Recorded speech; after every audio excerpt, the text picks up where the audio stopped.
부군단장님 네, 연결되십니까? 나와 있습니다. 예, 증인께서는 정보사 휴민트의 현역 최고참이시며 책임자도 역임하셨습니다. 계엄 위기에 빠진 속에서 그 가운데 서 있는 정보사를 보면서 참 안타까운 마음이실 거라고 생각하는데 정보사 관련해서 가장 정확하게 증언해 주시기를 기대합니다. 증인은 지난번 청문회에서 2024년 5월 말에 노상원으로부터 전화를 받았다고 하셨죠? 네, 무슨 내용이었습니까? 뜻밖의 전화였고 6, 7년 만에 전화할 일이나 관계가 없는데 전화 와서 좀 의문을 가졌는데 예. 뭐 저번에 말씀드렸지만 요지는 한번 볼 일이 있다라고 얘기를 했고 예. 근데 제가 그 사령관하고 속초 부대장 근무할 때 예.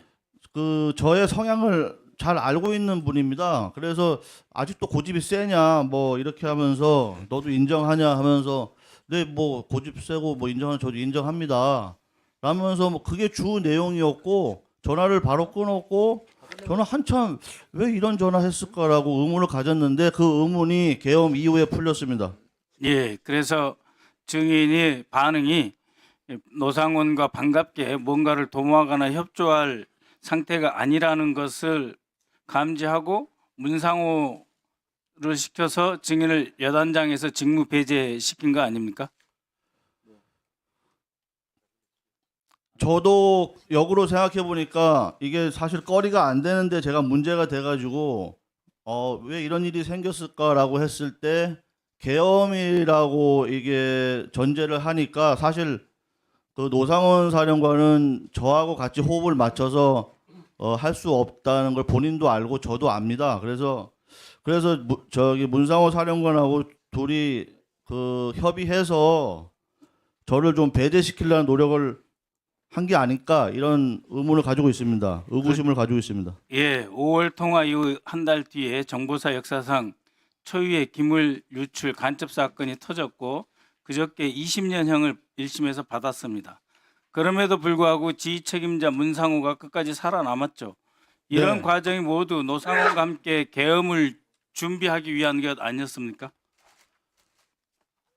결국 지금은 다 그렇게 판단이 되고 그럴 가능성이 높다고 저도 생각을 하고 있습니다. 사실 그게 언론에는 굉장히 크게 다루어졌는데 사실 언론에 다루어질 문제도 아니고 또 사건화가 생기는 문제도 아닙니다. 짧게 얘기를 하면은 그때 외부 영해사무실 지원이 그 문제가 됐는데 사실 외부 영해사무실이라는 거는 저희가 민간 영역하고 협력하거나 협업하기 위해서 운영을 하는 겁니다. 그게 예. 목적입니다. 휴민트 관리, 블랙요원 관리할 때 원래 그렇게 해오던 기관 조직이었다 이런 말씀이시죠? 그래서 그걸 사무실 지원한 거를 업무 배임으로 걸었고 예. 그래서 이건 시간이 없어서 네. 다른 질문으로 넘어가겠습니다. 노상원 수첩 보면 정치인 납치, 북한군 복장, 미군 사례 등 지극히 비상식적인 내용이 들어 있습니다. 또 수거 대상, 수집소 이런 표현이 있는데 이런 거는 정보사에서 쓰는 용어가 아니지 않습니까? 그런데 마치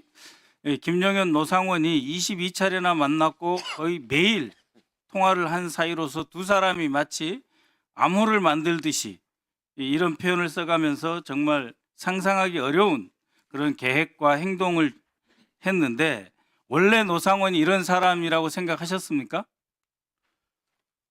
2016년도에 1년 딱 근무했습니다. 사령관 저는 속초부대장으로 근무했고 저희 속초부대가 대북 임무가 북한 전역에서 대북 임무를 준비하고 또 변경하거나 또 새로 임무를 준비하거나 그런 사안들이 남북 관계에 따라서 이렇게 변경돼서 있습니다. 그래서 그때 새로운 임무를 계획하는 과정에서 그 노상원 사령관의 어떤 지시나 내용 중에 이해될 수 없는 부분, 도저히 수용하기 없는 부분, 뭐 그런 것들이 지시가 있었고 또 그런 제가 경험이 있었기 때문에 요번 계엄 때 그 계엄 수첩에 뭐 그런 사살, 납치, 수거 이런 걸 보면서 일반 사람으로는 이게 과연 맞는 얘기인가 이해가 안 된다고 생각했는데 저는 노상원 사령관의 성향을 알기 때문에 노상원 사령관이면 이건 가능한 얘기다 그렇게 판단했습니다. 예, 왜 김영현은 방첩사가 있음에도 불구하고 정보사령부 그리고 노상원을 활용해야 했을까요?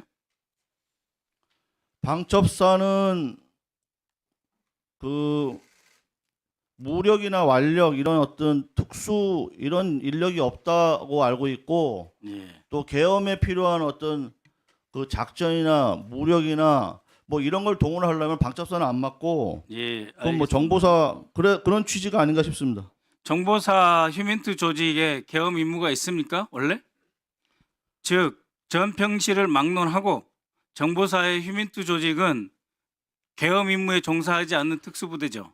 계엄 임무 자체가 없습니다. 계엄 임무 자체가 없고 저희는 전시 평시 임무만 있기 때문에 그 지금 뭐 불법 계엄 뭐 이렇게 얘기를 하는데 정상적인 계엄이라도 정보사는 동원될 수 없는 부대입니다. 바로 동원되면 그렇습니다. 불법입니다. 예. 그래서 대한민국 계엄 역사에 정보사가 동원된 일이 없었던 겁니다. 정보사가 계엄에 동원되고 김영현이 가장 엽기적인 노상훈과 함께 결탁해서 계엄을 준비했다는 것 자체가 내란 행위이고, 그리고 정보사에 전혀 부여되지 않은 계엄 임무를 부여했다는 것 자체가 불법 임무로 내란이다. 저는 이렇게 생각합니다. 김선호 국방장관 직무대리님,